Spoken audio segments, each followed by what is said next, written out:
This treatise undertakes a full philosophical examination of supremacy, the doctrine, in any of its forms, that one group of human beings possesses inherent worth, value, or standing superior to others, and that this alleged superiority justifies dominance, exclusion, or the diminishment of those deemed inferior.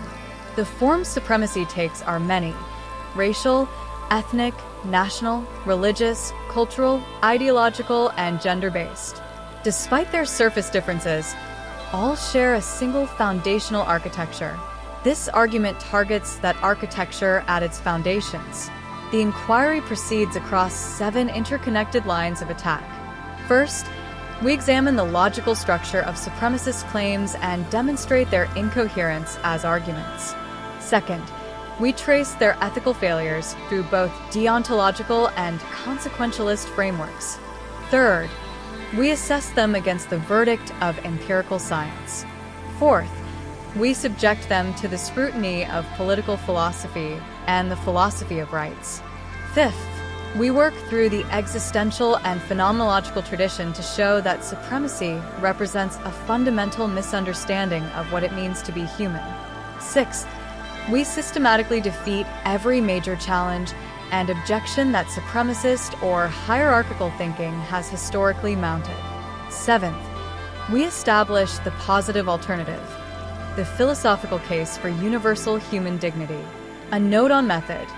This treatise does not take the position that these arguments are beyond examination. Philosophy lives in examination. The claim is stronger than mere preference. The philosophical case against supremacy is not an emotional reaction, but a convergence of independent lines of reasoning from logic, ethics, empirical science, political theory, and existential philosophy. No version of supremacy survives honest engagement with all of these simultaneously.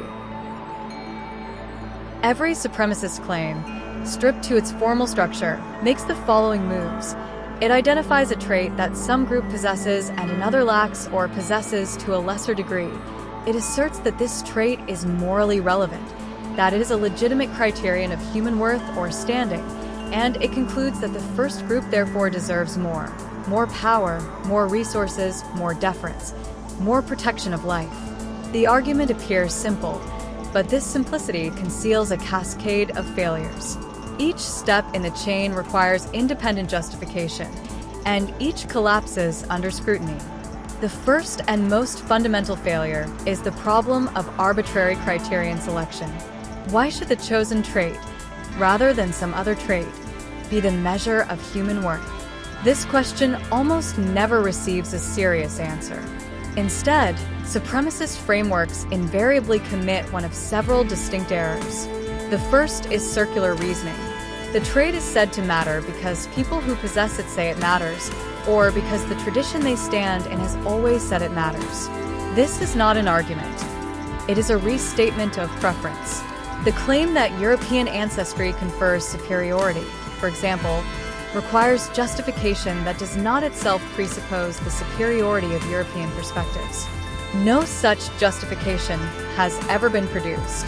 The second error is a naturalistic sleight of hand. Difference is observed and immediately treated as a ranking. The logical move from "these groups differ" to "this group is better" is never justified, because difference does not imply hierarchy. Groups of human beings differ in countless ways: average height, frequency of certain genetic markers, historical migration patterns, language. None of these differences in themselves entail that one group is worth more than another. To infer hierarchy from difference is a non sequitur, and it is one that supremacist reasoning commits constantly. The third error is shifting goalposts. When confronted with evidence that their chosen criterion fails, supremacist arguments do not revise their conclusions. They find another criterion. This pattern reveals that the conclusion is held prior to and independent of any evidence, and the search for criteria is not a genuine inquiry, but a post hoc rationalization exercise. These three errors, taken together, show that supremacist reasoning is not reasoning in the philosophical sense at all. It is conclusion first, thinking disguised as argument. A particularly decisive logical problem with most supremacist frameworks is that they ground human worth in properties that human beings did not choose and cannot change. Ancestry, skin color, place of birth, parentage, ethnicity. This creates an immediate and irresolvable tension with any coherent theory of moral desert.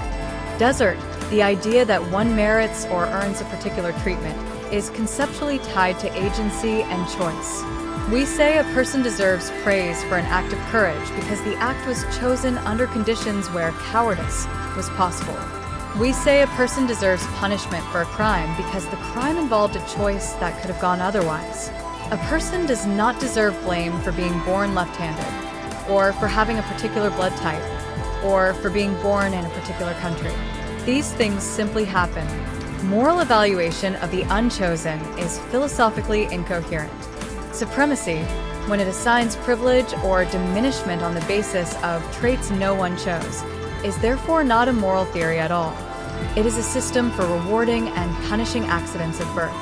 The philosopher John Rawls captured this precisely in arguing that no one deserves their natural endowments, because those endowments arrived before any act of choice was possible. If even talents and capacities cannot ground desert in a relevant sense, the unchosen facts of ancestry and ethnicity certainly cannot. Consider what happens when the logic of supremacy is applied universally, when it is treated not as a special pleading for one group, but as a general principle that any group may invoke. If supremacy is a valid principle, then every group may claim superiority over every other group on some criterion of its choosing. Ethnic Group A claims superiority on the basis of ancient civilization. Ethnic Group B claims superiority on the basis of military prowess. Ethnic Group C claims superiority on the basis of artistic achievement, and so on indefinitely. The result is a logical catastrophe, mutually contradictory claims to superiority that cannot all simultaneously be true. Group A cannot be both superior and inferior to Group B. Supremacy, as a principle, is not universalizable. It destroys itself the moment it is generalized. Kant's categorical imperative captures this. A maxim that is self-defeating when universalized is not a valid principle of action. Supremacy fails this test completely. One might attempt to rescue supremacy by claiming that it applies only to the one truly superior group.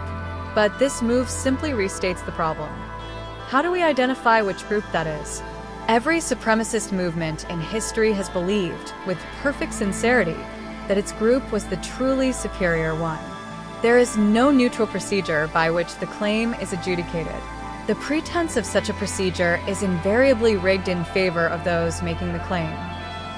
Even if some members of a group possessed a particular trait to a higher average degree, a claim that requires careful empirical scrutiny and almost never survives it, the inference to group-level conclusions about all members of that group would still commit the fallacy of composition, treating the properties of an aggregate as properties of each individual member.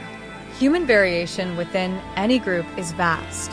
Statistical tendencies, even if real, tell us nothing determinate about the individual's standing before us.